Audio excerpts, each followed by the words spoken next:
विधान अकेला गार्डन में सोफे पर बैठा था। उसके मन में अनगिनत उलझनें थी। प्यार और मजबूरी के बीच फंसा विधान खुद में ही खोया था। अचानक उसके मन में कुछ आता है और वो अपनी जगह से खड़ा हो जाता है। अगले ही पल वो खुद से कहता है, नहीं, मैं ऐसे चुप नहीं बैठ सकता। ये मेरे प्यार और मेरी जिंदगी का सवाल है। डैड मुझसे बिना मेरा जवाब जाने इस शादी के लिए हाँ कैसे कर सकते हैं? मैं अभी इसी वक्त उनसे बात करूंगा। हाँ, अभी इसी वक्त मुझे उनसे बात करनी होगी। इतना कहकर विधान सीधा कपूर मेंशन के अंदर चला जाता है और आनंद के कमरे की ओर बढ़ने लगता है। कुछ ही पलों बाद वो एक आलीशान कमरे में दाखिल होता है और कमरे के चारों ओर अपनी नजरें घुमाने लगता है। कमरा बहुत ही शानदार था।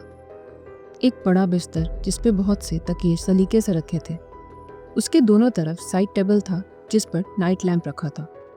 बिस्तर से दाईं ओर एक बड़ी अलमारी थी और उससे कुछ दूर हटकर एक बड़ा ड्रेसिंग टेबल था। दरवाजे से दाईं साइड एक टेबल था जिसमें कुछ ड्रॉवर थे और उसकी दीवार पर एक बड़ा टीवी लगा था। दरवाजे से बाईं ओर एक स्टडी स्पेस था जहां एक लैपटॉप और कुछ फाइल्स रखी थी।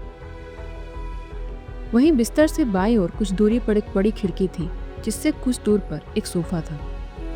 कमरे में चारों ओर हल्की पीली रोशनी थी और वहां की खिड़की पर लाल रंग के पर्दे लगे थे। विधान कमरे में दाखिल होता है तो वहां किसी को ना पाकर वो खुद से कहता है, ये मॉम और डैड कहाँ चले गए? अरे विधान, तो यहाँ? अनीता अगले ही पल कमरे में दाखिल होती हुई कहती है, मॉम, वो दरअसल मुझे कुछ जरूरी बात करनी थी आपसे। विधान घबराता हुआ कहता है, हाँ बोलो। अनीता सहजता से कहती है, मॉम, आप लोगों ने मुझसे बिना मेरा फैसला जाने और पसंद पूछे नियति और मेरी एंगेजमेंट फिक्स क्यों कर दी? विधान सीधा मुद्दे पर आते हुए कहता है। विधान के सवाल पर अनीता खामोशी से अपना सिर झुका लेती है। बोलिए ना। अनीता को चुप देखकर विधान फिर कहता है, ये फैसला तेरे डैड का है, मैं इसमें कुछ नहीं कह सकती। अनीता विधान से नजरें चुराती हुई कहती है, ऐसे कैसे कुछ नहीं कह सकती? ये मेरी पूरी जिंदगी का सवाल है। विधान कुछ गुस्से से कहता है। अनीता बिस्तर की ओर आती है और बेडशीट सही करती हुई कहती है, देख विधान, तेरे डैड ने जो कह दिया वो कह दिया, तू जानता है ना उन्हें। विधान अनीता की बांह पकड़कर उन्हें अपनी ओर करता है और बेबसी से कहता है, मैं किसी और से प्यार करता हूँ मॉम, मुझसे ऐसे मेरा प्यार मत छीनो प्लीज। अनीता विधान की ओर देखती है तो उसकी चेहरे पर बेबसी के भाव और आंखों में उदासी देखकर उनकी आंखें नम हो जाती हैं। अनीता की आंखों में नमी देखकर विधान उनके गले लगते हुए कहता है, प्लीज मॉम, प्लीज मेरे साथ ऐसा मत करो। अनीता कुछ कह ही नहीं पाती और बस उनकी आंखों से आंसू बहकर गालों पर चले आते हैं। अगले ही पल अनीता खुद को संभालती है और विधान को खुद से अलग करती हुई अपने आंसू पोंछकर कहती है, देख बेटा, नियति बहुत अच्छी लड़की है और तू उसके साथ बहुत खुश रहेगा। पर मॉम, विधान कहता है, पर अनीता अपना हाथ आगे कर उसे बीच में ही रोक देती है। जाकर तैयारी कर, शाम को तेरी सगाई है, अनीता कहती है और वापस बिस्तर सही करने लगती है। विधान कुछ पल उन्हें यूं ही देखता रहता है और फिर बिना कुछ कहे वहां से चला जाता है। विधान के वहां से जाते ही अनीता एक गहरी सांस लेती है और आकर बिस्तर पर बैठ जाती है। उनके चेहरे पर कोई भाव नहीं थे। वो नम आवाज में खुद से कहती है, जानती हूँ तू किसी और को चाहता है, लेकिन मैं इसमें कुछ नहीं कर सकती। जानती हूँ आज तक इन सब की वजह से तेरे साथ बहुत जाती हुई है। पहले तेरा म्यूजिक का शौक और अब तेरा प्यार तुझसे छिन रहा है। मुझे माफ कर देना बेटा। कहते हुए उनकी एक आंख से आंसू बहकर गाल पर चले आते हैं। अक्सर यही तो होता है, घर के फैसले लेने से पहले कई बार मर्द औरतों की राय लेना जरूरी ही नहीं समझते।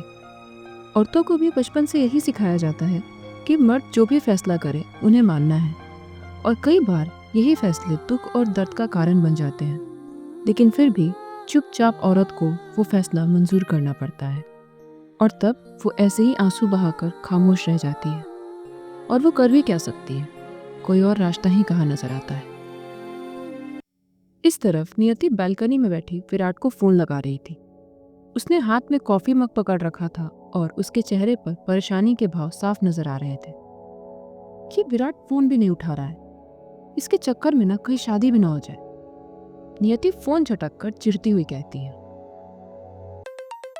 तभी अचानक नियति का फोन बजता है और वो झट से फोन उठाकर अपने कान से लगा लेती है। कहाँ थे तुम? नियति गुस्से से कहती है। अरे मेरी angry bird, cool down, washroom में था। दूसरी ओर से विराट उसे शांत करता हुआ कहता है। ओ विराट, मुझे कुछ समझ नहीं आ रहा, ये लोग तो सारी तैयारियां कर चुके हैं, लगता नहीं है कि अब बात करने का कोई भी फायदा है। नियति परेशानी भरे लहजे में कहती है। इस वक्त तो बात करने का कोई फायदा नहीं है, विराट शांत भाव से कहता है। तो क्या करे अब? नियति कुछ निराश लहजे में पूछती है। नियति, ये सब इतना जल्दी हो गया ना कि बात करने या सोचने का कोई मौका ही नहीं मिल पाया। विराट कुछ उदास होता हुआ कहता है। मैं समझ रही हूँ, लेकिन कोई ना कोई तो रास्ता निकालना ही होगा ना, नियति कहती है। अच्छा, तुम एक काम करो, विधान से बात करो और उससे कहो कि हमसे आकर मिले, शायद एक साथ हम तीनों कोई रास्ता निकाल सके। विराट कुछ सोचता हुआ कहता है। आई थिंक ये सही रहेगा, लेकिन हमें जल्दी करना होगा क्योंकि वक्त बहुत कम है एंड शाम में 7 बजे से फंक्शन है, उससे पहले हमें कोई रास्ता निकालना होगा। ऑलरेडी 11 बज चुके हैं। नियति अपने हाथ में पहनी घड़ी को देखती हुई कहती है, जो कि सुबह के 11 बजा रही थी। ओके, तुम विधान से बात करो, सी यू, विराट कहता है और फोन रख देता है। नियति अपनी जगह से उठकर खड़ी होती है और गहरी सांस लेते हुए कहती है, इतने से टाइम में क्या कुछ नहीं हो गया, अजीब से हालात है यार। कुछ देर बाद नियति ब्लैक जीन्स और ब्लू कलर की नेट की टॉप पहने तैयार होकर हॉल में आती है तो पाती है वहां कोई नहीं है। हॉल में किसी को ना पाकर वो सीधा किचन में जाती है तो देखती है कि वहां भी कोई नहीं है। ये माँ कहाँ चली गई? नियति खुद से कहती है। माँ कहाँ हो? नियति माधुरी को आवाज लगाती हुई कहती है, लेकिन उसे कोई जवाब नहीं मिलता। वो पूजा घर, बालकनी सब जगह देखती है, लेकिन उसे माधुरी कहीं नहीं मिलती। वो थोड़ी सी परेशान हो जाती है। इसके बाद वो सीधा माधुरी के कमरे की ओर आती है और दरवाजे की ओर पहुंचकर आवाज लगाती है, माँ। हाँ नियति बोल। अंदर से माधुरी जवाब देती है तो नियति की जान में जान आती है। वो सीधा भागकर उनके गले लग जाती है तो माधुरी कहती है, अरे क्या हुआ बेटा, कहाँ चली जाती हो आप, कब से आवाज लगा रही हो? नियति बच्चों की तरह बोलती है तो माधुरी मुस्कुरा उठती है। कहीं नहीं गई थी मैं, यहाँ कुछ सामान समेट रही थी और तेरी आवाज़ यहाँ नहीं आ रही थी बेटा, माधुरी प्यार से कहती है। मैं तो डरी गई थी, नियति मासूमियत से कहती है। तब पगली, क्या कहना है तुझे बता, माधुरी उसके सर पर एक प्यार भरी चपत लगाकर पूछती है। अरे हाँ, वो मुझे कुछ ज़रूरी काम है, मैं बाहर जा रही हूँ, 1 घंटे में वापस आ जाऊँगी, नियति एक सांस में बोल देती है। आज कहीं नहीं जाना है तुझे, तेरी सगाई है शाम में और तुझे काम है, माधुरी बिस्तर पर पड़े कपड़े संभालती हुई कहती है।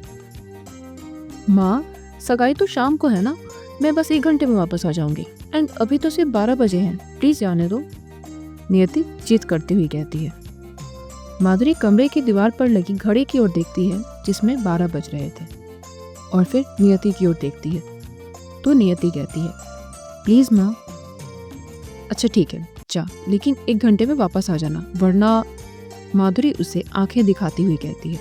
अरे हाँ मेरी गुरु, thanks and love you, bye, नियति जल्दबाजी में कहती है और उनके गाल पर किस करके वहाँ से चली जाती है।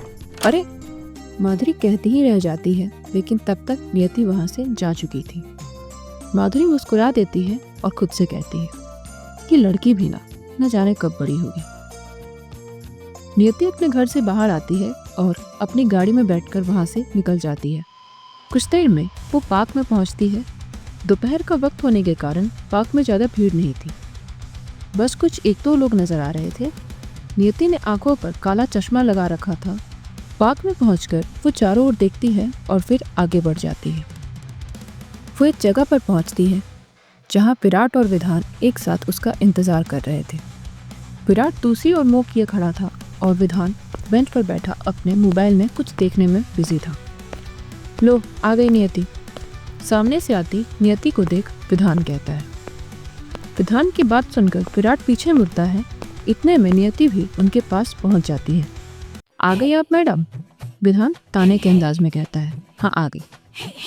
नियति अपना काला चश्मा हटाते हुए मुस्कुराकर कहती है, तुम्हारा कब से वेट कर रहे हैं हम।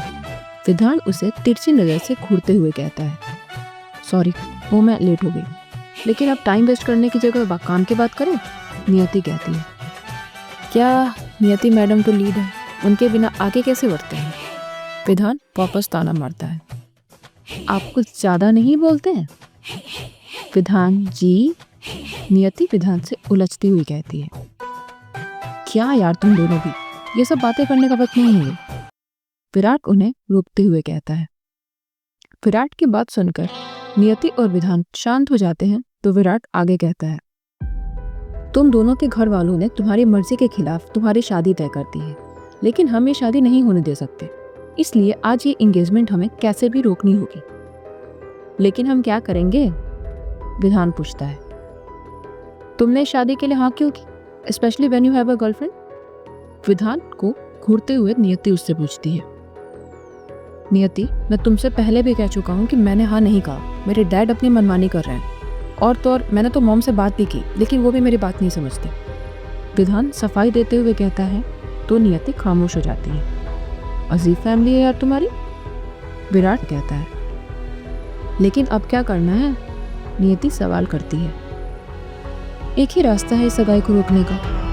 अगर सबके सामने ये बात साफ हो जाए कि विधान की जिंदगी में कोई और है। विराट कुछ सोचते हुए कहता है। मतलब? विधान असमझ की स्थिति में पूछता है।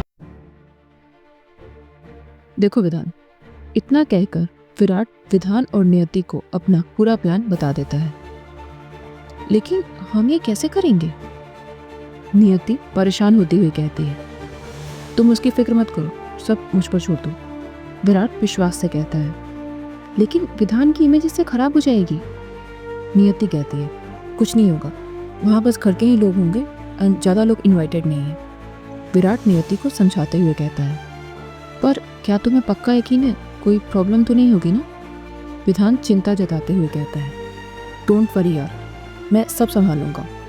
विराट विधान को विश्वास दिलाते हुए कहता है, चलो फिर, हम भी तुम्हारे साथ हैं, लेकिन अभी हमें यहाँ से चलना चाहिए क्योंकि घर पे बहुत काम है एंड टाइम से निकलना भी है। नियति कहती है, हाँ चलो चलते हैं, एंड तुम लोग रेडी है ना, बाकी सब मैं देख लूँगा। विराट कहता है, ओके, सी यू देयर। विधान कहता है और फिर तीनों वहाँ से अपने अपने घर के लिए निकल जाते हैं। वहाँ से निकलते वक्त नियति बीच में चल रही थी और विराट और विधान उसके अगल बगल थे।